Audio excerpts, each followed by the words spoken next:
Team बनाइए और करोड़पति बन जाइए, या फिर घर बैठे कमाइए लाखों करोड़ों रुपए। ऐसी लाइनें हम अक्सर ऑनलाइन मनी गेम्स के विज्ञापनों में देखते हैं। ये खतरनाक ऑफर है बिना किसी मेहनत के पैसे कमाने का, जो असल में होता है एक जाल भोले भाले यूजर्स को डिजिटल मनी गेम्स में फंसाने का। ये डिजिटल मनी गेम्स एक बेहद खतरनाक आदत बन जाते हैं। मोबाइल पर गेम खेलकर पैसे कमाने की होड़ में लोग अपराध करने से भी नहीं हिचकते। लोगों की जिंदगी और परिवार तबाह हो रहे हैं। एक चौंकाने वाले आंकड़े के मुताबिक ऑनलाइन गेमिंग का हर 5वां कस्टमर भारत से है। जानकारों ने इन रियल मनी गेम्स को ड्रग्स से भी बड़ा खतरा बताया है, जो बहुत तेजी से बढ़ रहा है। थर्सडे थ्रिलर के आज इस विशेष एपिसोड में बात इसी खतरे की और बच्चों, युवाओं और मिडिल क्लास फैमिलीज को बढ़ते खतरे से बचाने के लिए सरकार की पहल promotion and regulation of online gaming bill की। आइए शुरुआत करते हैं कुछ चौंकाने वाले हेडलाइन से, जो अपने आप में है एक बहुत बड़ी चेतावनी।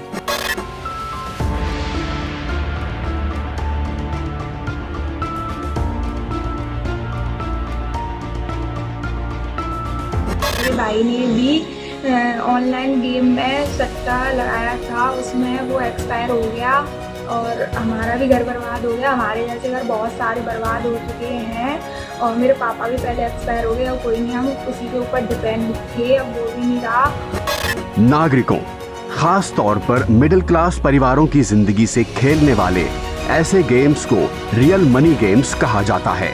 पिछले कुछ सालों में ऐसे कई गेम्स भारतीय बाजार में आए हैं और इनका खूब प्रचार प्रसार भी हुआ है।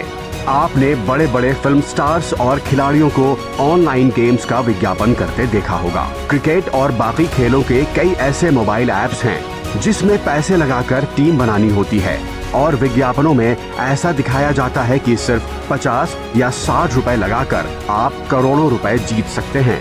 इन गेम्स में पैसा लगाने के लिए यूपीआई कार्ड या वॉलेट का इस्तेमाल किया जाता है। इसके बाद प्लेयर को उस गेम को खेलना होता है और जीतने पर कैश सीधे आपके अकाउंट में जमा हो जाता है। करोड़पति बनने के अंधे लालच में हमारे देश के आम लोग मेहनत से कमाया हुआ पैसा ऑनलाइन मनी गेम्स में गंवा देते हैं। मोस्ट ऑफ द स्टूडेंट्स जो होस्टलर्स होते हैं और जो कॉलेज टाइम में हैं, वो ज़्यादातर ऐसी चीज़ों में पड़ जाते हैं। और जब वो पढ़ते हैं और जब उनके पास से पैसा निकल जाता है, काफ़ी तो कर्जा ले लेके इस काम को करते हैं, तो फिर उनके पास एक ही ऑप्शन बचता है, सुसाइड, और वो अटेम्प्ट कर लेते हैं। ये जो कदम सरकार ने उठाया है, बहुत अच्छा उठाया है। युवाओं में एक लत सी लगती जा रही थी। ऑनलाइन गेमिंग में पैसे लगाकर वो गेम खेलते थे, उसमें बहुत सारे पैसे वो हार जाते थे, तो कभी कभी ऐसी स्थिति भी आती थी कि वो सुसाइड तक भी कर लेते थे, जिससे समाज में एक तरीके से कुप्रथा सी डेवलप हो रही थी। ऐसी स्थिति में भारत सरकार ने इस बिल को लाकर इस समस्या को रोकने का जो काम किया है, ये बहुत अच्छा काम है। ऑनलाइन जो अभी गेमिंग चल रहा है, जो बच्चे लोग अभी पढ़ाई लिखाई छोड़ के आकर्षित जो गेम जो चल रहा है मोबाइल में, ये बहुत सा पैसा गार्जियन लोग को भी बर्बाद हो रहा है और चोरी करके भी लड़का लोग सब गेम में खेल रहा है और उससे गार्जियन लोग को भी निजात होगा। और जो हमारे मोदी जी ला रहे हैं ऑनलाइन गेम के लिए जो काम कर रहे हैं, बहुत अच्छा काम कर रहे हैं, जो कि भविष्य में गार्जियन और बच्चा का भी भविष्य बनेगा। ऑनलाइन गेम खत्म हो जाएगा। माननीय प्रधानमंत्री जी का यह बहुत ही सराहनीय कार्य किया है उन्होंने। जिस तरह का जो साइबर क्राइम, माने ऑनलाइन गेमिंग का मतलब साइबर क्राइम बढ़ रहा था, लोगों को कंगाल हो रहे थे, बच्चे सुसाइड करने पर मजबूर थे गेमिंग के कारण, घर के संपत्ति बेच रहे थे। इसको बचाने के लिए मोदी जी ने जो कदम उठाया है, बहुत ही सराहनीय है। ये बहुत ही अच्छा है कि जो ऑनलाइन गेमिंग है, ये बंद होना चाहिए पूर्ण रूप से। किसी तरह का कोई सट्टा या कोई गेमिंग जो ऑनलाइन चल रहा है, ये सब पर पाबंदी होना चाहिए पूरे भारत में। Online money games middle class परिवारों, शिक्षा और कानून व्यवस्था तीनों के लिए एक बहुत बड़ी चुनौती है। भारत में करीब 59 करोड़ लोग ऑनलाइन गेम्स खेलते हैं। इन्हें हर साल 20,000 करोड़ रुपए का नुकसान होता है। हालांकि ये सरकार का अनुमान है और असली आंकड़े इससे भी कहीं ज्यादा हो सकते हैं। इस साल यानी 2025 के पहले 5 महीनों में ही भारत के लोगों ने औसतन हर महीने लगभग 10,000 करोड़ रुपए ऑनलाइन गेम्स पर खर्च किए। एक सर्वे के मुताबिक 9 साल से 17 साल तक के बच्चे ऑनलाइन गेमिंग प्लेटफॉर्म पर रोजाना 3 घंटे से 6 घंटे तक बिता रहे हैं। और शहरों में रहने वाले 50% पेरेंट्स का कहना है कि उनके बच्चों को सोशल मीडिया, OTT और ऑनलाइन गेमिंग प्लेटफॉर्म्स की बुरी आदत लग चुकी है। आपने भी अपने आसपास ऐसे युवाओं और बच्चों को जरूर देखा होगा। डिजिटल मनी गेम्स की लत के शिकार बच्चे आक्रामक हो रहे हैं। इस लत के शिकार बच्चे अपने ही माता पिता का पैसा चुराकर ऑनलाइन गेम्स खेल रहे हैं और ऑनलाइन गेम्स में पैसा हारने के बाद बहुत सारे लोग ऐसे भी हैं जिन्होंने आत्महत्या कर ली। देश भर में ऐसी कई घटनाएं हो चुकी हैं। इतना ही नहीं, ऑनलाइन गेमिंग प्लेटफॉर्म्स का इस्तेमाल अब आर्थिक अपराध के लिए भी हो रहा है। मनी लॉन्ड्रिंग के लिए, आतंकवाद की फंडिंग के लिए और युवाओं को कट्टरपंथी बनाने के लिए भी इसका इस्तेमाल हो रहा है। बहुत जगहों पर तो धर्म परिवर्तन के लिए भी इसका इस्तेमाल किए जाने की खबर है। नेशनल इन्वेस्टिगेशन एजेंसी यानी NIA की जांच में पता चला था कि कुछ ऑनलाइन गेमिंग प्लेटफॉर्म्स के जरिए मनी लॉन्ड्रिंग करके उग्रवादी संगठनों को फंडिंग दी गई। 2023 में संसद की एक समिति ने ये चेतावनी दी थी कि गेमिंग प्लेटफॉर्म्स पर निगरानी की कमी इन्हें आतंकवादी फंडिंग का माध्यम बना रही है और ऐसे प्लेटफॉर्म्स का इस्तेमाल करके युवाओं को उग्रवादी और आतंकवादी संगठनों में भी भर्ती किया जा रहा है। 2022 की एक रिपोर्ट के मुताबिक ऑनलाइन गेमिंग प्लेटफॉर्म से जुड़े आर्थिक धोखाधड़ी के मामले 55% तक बढ़ गए हैं। यानी ऑनलाइन गेमिंग अब सिर्फ मनोरंजन नहीं है बल्कि साइबर फ्रॉड का ठिकाना बन गया है। सरकार ने मिडिल क्लास परिवारों के साथ बच्चों और युवाओं की सुरक्षा के लिए the promotion and regulation of online gaming bill 2025 यानी ऑनलाइन गेमिंग संवर्धन और विनियम विधेयक की पहल देश के सामने रखी है, जिसे संसद ने पारित कर दिया है। इस विधेयक से ऐसे खतरनाक डिजिटल मनी गेम्स पर पाबंदी लगाई जाएगी और कोई भी ऑनलाइन गेम्स जिसमें लोग पैसा लगाते हैं और जीतने पर पैसे कमाते हैं, उन पर प्रभावी रोक लगाई जाएगी।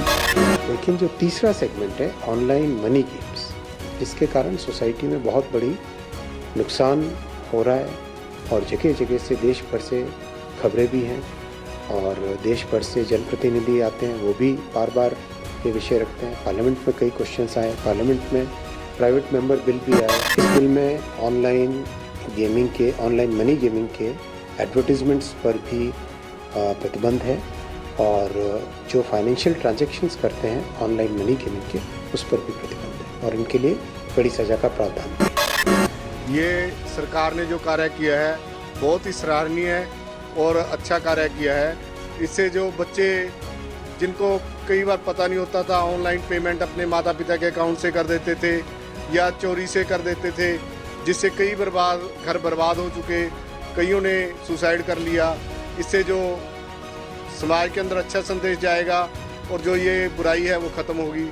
इसके लिए हम सरकार की बहुत बहुत प्रशंसा करते हैं। ਇਹ 'ਚ ਬਹੁਤ ਨੁਕਸਾਨ ਹੋ ਰਿਹਾ ਸੀ। ਨਹੀਂ ਤਾਂ ਜਵਾਕ ਸਾਰਾ ਦਿਨ ਮੋਬਾਈਲ ਤੇ ਬੈਠੇ ਸੀ, ਉਹਨਾਂ ਦੀ ਨਿਗਾਹ ਤੇ ਸਿਹਤ ਤੇ ਬੁਰਾ ਅਸਰ ਪੈਂਦਾ ਸੀ, ਨਾ ਪੈਸੇ ਖਰਾਬ ਕਰਦੇ ਸੀ, ਨਾ ਪੜ੍ਹਾਈ ਤੋਂ ਸਾਰਾ ਉਹਦੇ ਅੱਖ ਨੂੰ ਗਲਤ ਹੀ ਹੁੰਦਾ ਸੀ। बहुत बढ़िया काम कराया सरकार। ऑनलाइन गेम पर जो प्रतिबंध लगाया है, हम उसके लिए सरकार का बहुत ज़्यादा आभार व्यक्त करते हैं और ये प्रतिबंध लगाना बहुत ही ज़्यादा ज़रूरी हो गया था इस समय में, क्योंकि लोगों को आर्थिक नुकसान बहुत ज़्यादा हो रहा था। बहुत बढ़िया किया है जी, एक नंबर का जुआ था जी और सरकार ने इसको बंद करके अच्छा कार्य किया। इस बिल में 4 बड़ी बातें हैं।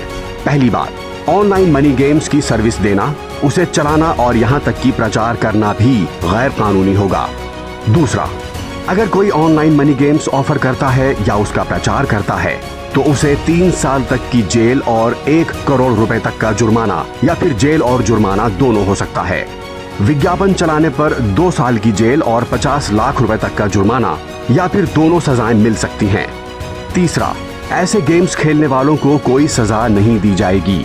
सजा या जुर्माना ऐसे गेम्स की सर्विस देने वालों, इनका विज्ञापन करने वालों या आर्थिक मदद देने वालों को होगी।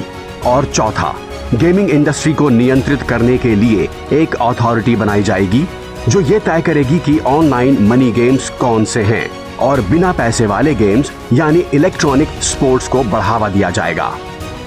हम देख रहे हैं कि भारतवासियों कि यहाँ बहुत ज़बरदस्त चुनौतियाँ आ रही थी, क्योंकि आज बहुत सारे युवाओं को इन ऑनलाइन गेम्स की लत लग चुकी है। सो मच सो कि न केवल लोग अपने सारे पैसे गंवा रहे हैं, लोग कहीं ना कहीं अपनी पूरी जीविका का साधन है उसको भी गंवा रहे हैं। तो इस संदर्भ में उनको संरक्षण करने का प्रयास कर रहे थे। तो ये लॉ अत्यंत महत्वपूर्ण इसलिए है क्योंकि अब आपने जितने भी और भारतवर्ष में जो अफेक्टेड लोग हैं उनको आपने इफेक्टिव रेमेडी प्रदान करी है। We are so excited now to see that PC gaming will be part of Asian Games, and this move literally helps and motivates everybody in the industry to look forward to the development of esports that's going to come in the country. And I'm so happy to see Modi ji putting in all the efforts to understand challenges and issues that we face in the esports industry. It's really fantastic to see him connect with the younger generations, the real gamers and esport athletes and content creators. We would love to thank our Prime Minister Mr. Narendra Modi. ये जो ऐतिहासिक bill इन्होंने पास किया है, इससे हमारे esports industry और काफ़ी सारे प्लेयर्स और एंटायर इकोसिस्टम और community is extremely thankful to him. ये जो कांस्टेंट बैक एंड फोर्थ होता था, ये जो कंफ्यूजन था कि online real money gaming, online gaming और ई स्पोर्ट्स में जो डिफ्रेंशिएशन है, ये इस बिल के बाद ये कोई प्रॉब्लम अभी आगे जाके किसी को आएगा नहीं। We are very very thankful as an industry. संसद में पारित हो चुके the promotion and regulation of online gaming bill के साथ सरकार देश के डिजिटल गेमिंग सेक्टर को रेगुलराइज कर भारत को वर्ल्ड गेमिंग हब बनाना चाहती है। इस इनिशिएटिव के तहत ई स्पोर्ट्स, शैक्षणिक और सोशल गेम्स को बढ़ावा दिया जाएगा। सोशल और एजुकेशनल गेम्स को भी बढ़ावा दिया जाएगा। इंडियन वैल्यूज से जुड़े गेम्स को सपोर्ट दिया जाएगा।